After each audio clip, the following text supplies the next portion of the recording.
Greetings, friends. So I want to welcome you to our humble little kitchen on the Lifestead. See, I was thinking about this. Do we homestead? Not really. We don't have a wood stove, so we don't have to cut our own firewood. We do raise our own animals, and we make a lot of stuff.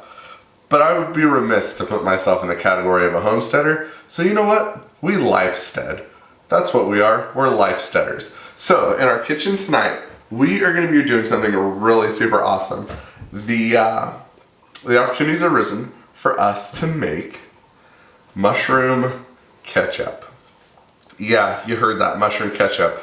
So before I go any further, I need to give all credit where credit is due, and that credit belongs to J.A. Townsend's YouTube channel. So John is this really neat guy on YouTube who does a lot of interpretive and living history stuff out of the 17th, 18th, and 19th century, and a lot of it centers around domestic life, cooking, recipes, that sort of thing. So the guy quite literally historically prepares meals with historically accurate ingredients and utensils and that sort of thing. So about 2 years ago, I stumbled across one of his videos on mushroom ketchup, tucked it away in the back of my mind, and then the wife and I, we kind of went on an Asian food bender and started making a bunch of Asian foods, and I remembered this mushroom ketchup. Well, what is mushroom?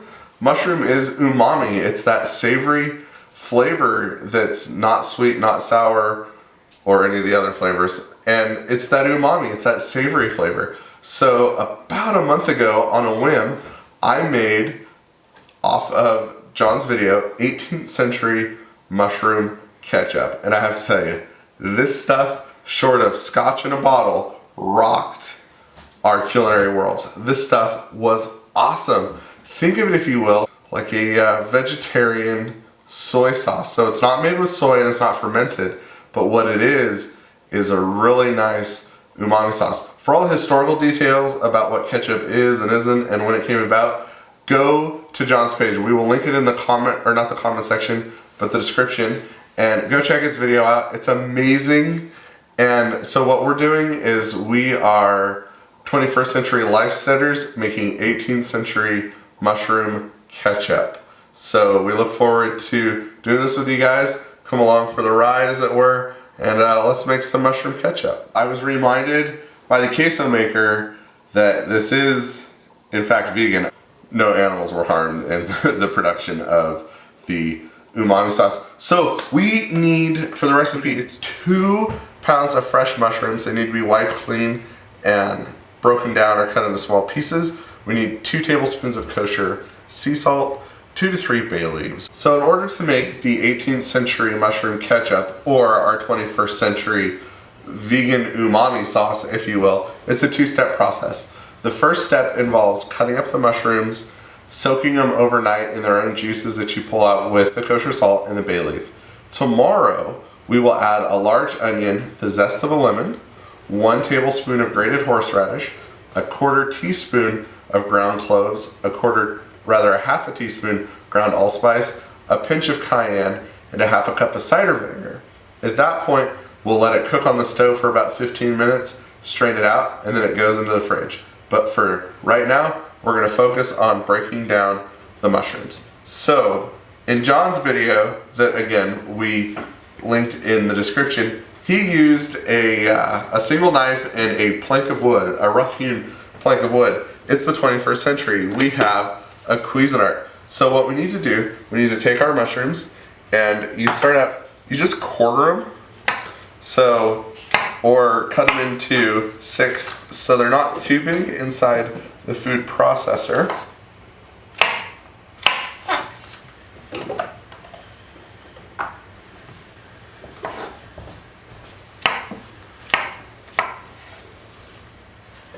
So we're doing a double batch of the mushroom portion because we want to experiment a little bit with some different variations. My wife, the queso maker, she's into lacto fermentation, so we're actually going to try to lacto ferment some of the mushroom sauce just to see if we can get it more of a Worcestershire sort of consistency. We are doing 4 pounds of mushrooms we will do half of the traditional recipe and then the other half will be for another project. So you need to do it in steps. So you just kind of break it down, and it goes back to the old adage, how do you eat an elephant? One food processor load at a time. So the nice thing about the food processor is it allows you to get the mushrooms cut up to a really small dice, almost a mince, which is going to be great because it's going to expose more surface area of more mushrooms to the salt, and the salt acting on the cell walls of the mushroom and the change in osmotic pressure. The kitchen is the only time I get to use what I learned in chemistry class. So the more surface area of mushroom we have, the better the salt can interact, and the best way to get the most surface area off your mushrooms is to use the food processor. There we go. We had a holdout at the top. So this is the first half of that two-step process. So you need to put your mushrooms in a non-reactive reed, not metal bowl. We kind of exceeded our glass bowl, so we're gonna move over here to one of these nice food-safe containers. So 2 tablespoons of kosher salt per 2 pounds of mushrooms. Let's go ahead and sprinkle that over, and then the laurel leaf. Interesting side note, and this is free. The Latin word for victory is laurus, because when Roman generals would defeat those knuckle-dragging Neanderthal uncivilized tribes out there, they would march into Rome without their army, of course, and they would be given a crest of laurel leaves as a sign of their victory. So we're going to put 2 to 3 victory leaves, Merca, into our mushrooms, and then we're going to take a spoon. We're going to stir it up, and the salt, like I said, breaks down the cell walls of the mushrooms. It starts releasing its liquid, and you will be surprised in the morning when we take a look at this again how much liquid these mushrooms have given up. So here we are, 2 pounds of mushrooms, 2 tablespoons of kosher salt, and 2 to 3 bay leaves. Let it sit overnight. I'm going to put some food service film over the top of it. You just leave it sitting out at room temperature, and then we'll get to what we need to get to tomorrow after it sits overnight. Well, friends, it's the next morning. Our 4 pounds of mushrooms that we processed in the Cuisinart, along with the 4 tablespoons of kosher salt and the bay leaf, have sat overnight. The mushrooms have given up a lot of their liquid. We've divided the 4 pounds into 2 portions, so we have a 2-pound batch here in the pot. And the next part's, quite frankly, real simple. All you do is put your mushroom salt bay leaf mixture into a pot and bring it up to a simmer. Turn up the heat on this a little bit, and then you add the remaining ingredients. So the remaining ingredients include 1/2 cup of apple cider vinegar. We have a 1/4 teaspoon of ground cloves. Ooh, 'tis the season, smells like Christmas. And then additionally, we have 1 tablespoon, not of grated horseradish. What we have here is prepared creamy horseradish. I'm not gonna lie, it's what we had in the fridge. It's what we used last time when we tried out the recipe for the very first time, and it gave it a nice mild flavor without overpowering it. So for this batch, we are gonna go ahead and use the same prepared horseradish.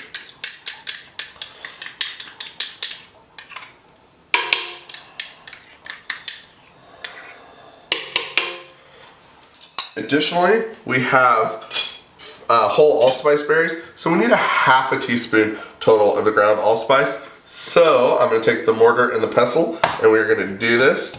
We're going to grind it up. And the nice thing is too, we're going to strain this off. So you can have the coarsely ground allspice, and it's not something you're going to be eating. So you don't have to worry about not getting the allspice small enough. So you get the benefits of the freshly ground, freshly prepared allspice berries, and you don't have to worry about having too big of chunks. Just work it around with the mortar and the pestle and get it going. So there we go. We have a nice medium to medium fine grind on these. And you know, guys, anytime you can use a freshly prepared version of whatever spice recipe calls for. It just really, really makes it that much more enjoyable and fresh. So this is already kind of coming up to heat a little bit, so I'll give it a quick stir, turn down the heat, as it were. So we need our half a teaspoon of fresh ground allspice. Put that in there. Oh my gosh, guys. This smells wonderfully divine. And then we need the zest of 1 lemon. So we will use the venerable microplane. Go ahead and zest the lemon. And as you know, you don't want to get too deep into the lemon. Otherwise, it will become bitter, and no one wants their 21st century super secret special umami sauce to be like their last divorce, bitter. So we keep as much of the white lemon rind out as possible, getting all of that good citrusy goodness in there. Okay, so we have our zest of a lemon in there, and we'll save the rest of that lemon for something, I'm not sure what. Heck, we could even use it to freshen up the old garbage disposal. Push comes to shove. So the cooking time on this is going to be about 15 minutes. And I have to chop up the onion that we need. So it asks for one large onion chopped. So I will start the 15-minute timer once I get the once I get the onion in there and prepared. Suppose you can leave the skin on because we're going to be straining it off, but you know, it just goes against every good and well-mannered cooking principle that I've ever learned or adhered to peel that papery outer layer off. So we're going to do that. So there is something really interesting you can do with onions in different applications. So moving, it's making me cry. But it's a trick that my wife picked up in Poland. So the queso maker, she lived in Poland for 3 years after college, and picked up a lot of the culture and a lot of the stuff they do. And you want to talk about homesteady stuff or life steading? The Poles definitely live a farm to table or field to table life.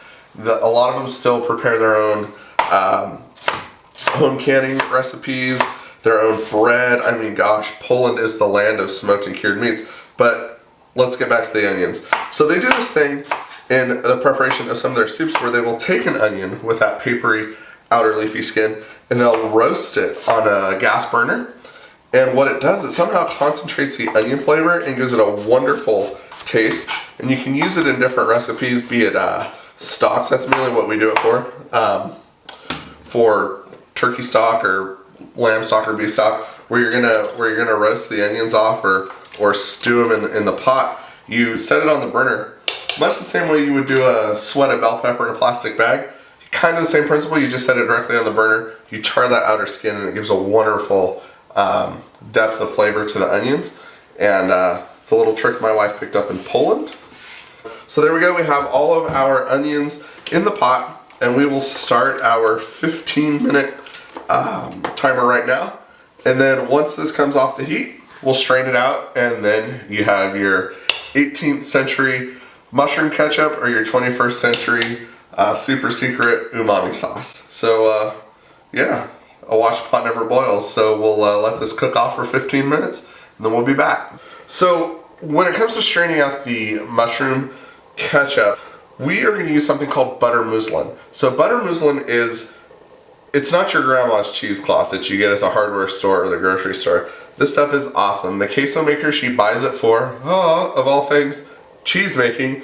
And so we will put a link in the description where you can purchase this online. It's great. You can use it more than once. You can boil it to clean it. You can hand wash it. You can even bleach it if you need to. In fact, the first time I did the mushroom ketchup recipe, she got a little upset with the butcher, the baker, because he didn't get permission to use her butter muslin. So just rest assured I didn't have to sleep on the couch. But it is a great product, and it's what we will be using. So look for that link down in the description. So we have about a minute left on the simmer phase of the preparation of the sauce. And as you can see, a lot of liquid has developed, and it's almost soupy compared to what it was before we simmered it for the 15 minutes. So once it's done simmering, you need to let the mixture cool, and then once it's cooled, you strain it out. And we are going to use that super awesome butter muslin, not mooter buzzlin, butter muslin, to strain out all the solids, and we will wring it out and we will collect the super yummy juice. And then what's really super awesome, when you're all done with it, you have the option of taking your spent mushrooms, I know it's a brewing term, your spent mushrooms, you can spread them out on a cookie sheet, pop them in a 200-degree oven until they dehydrate, or use your food dehydrator, and then you take the dehydrated mushroom concoction and then you grind it up in a little food processor, coffee grinder, or your mortar and pestle, and you have what we affectionately refer to as magic mushroom dust. And it is a great added savory element for anything. We sprinkle it over eggs in different recipes. It just really boosts the flavor, super concentrated umami flavor. And again, all credit is due to John Townsends, who suggests that you do that in his video. And like I said, click down in the description and check his video out. So our 15 minutes is up, so we're going to turn this off, and once it cools, we will walk you through straining it. So for this portion of the fun and excitement, we need a sieve, a bowl in which to catch the drippings or our sauce, and then I like to use a stock pot, and then you get a stock pot in which the bowl fits in the bottom.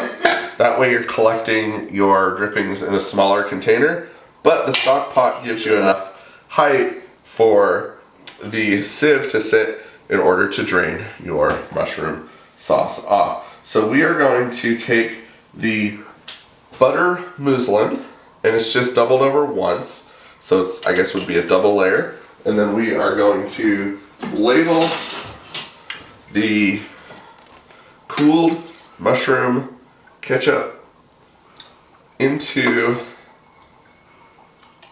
the butter muslin. And you can already hear the liquid dripping off into that little bowl that we placed in the bottom of the pan.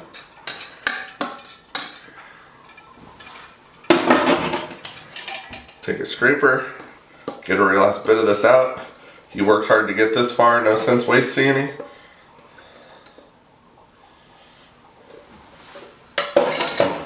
So then you draw the butter muslin up.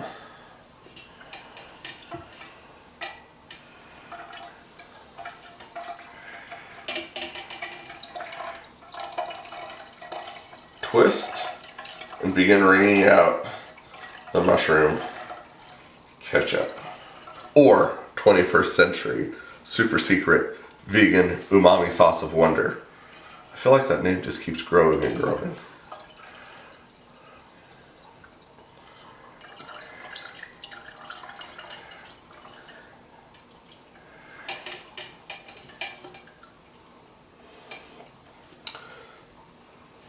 So one of the things we're going to do to speed this along, we're going to put a plate and a weight over the top. IKEA's finest. And then the downward pressure will aid in the extraction of those juices. Just put a can of tomato sauce on there. And while we're waiting for that to work its way down, I will take a minute and show you the magic mushroom dust that we made with the last, or rather the first time we made this recipe. It is looks kind of like gravel or sand, but it is without a doubt the tastiest sandy gravel you will ever have. It is essentially ground up spices, mushrooms, and onions. And as I mentioned before, you just add this stuff. You can use it in marinating steak. It's another great use for it. I forgot to mention that earlier. So you can let this sit about a half hour to get all the juices off of it. And When you're done, you just bottle it. We use a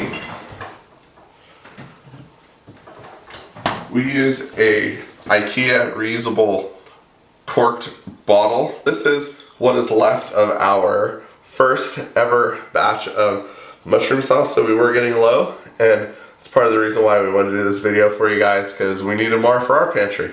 So like I said, a half hour. When it's done, just use a funnel, put it in your bottle, keeps in the refrigerator, and add it to anything and everything you want.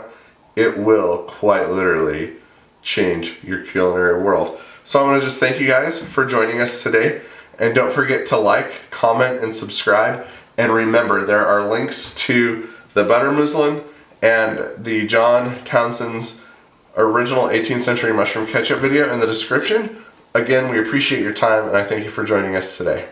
Thank you.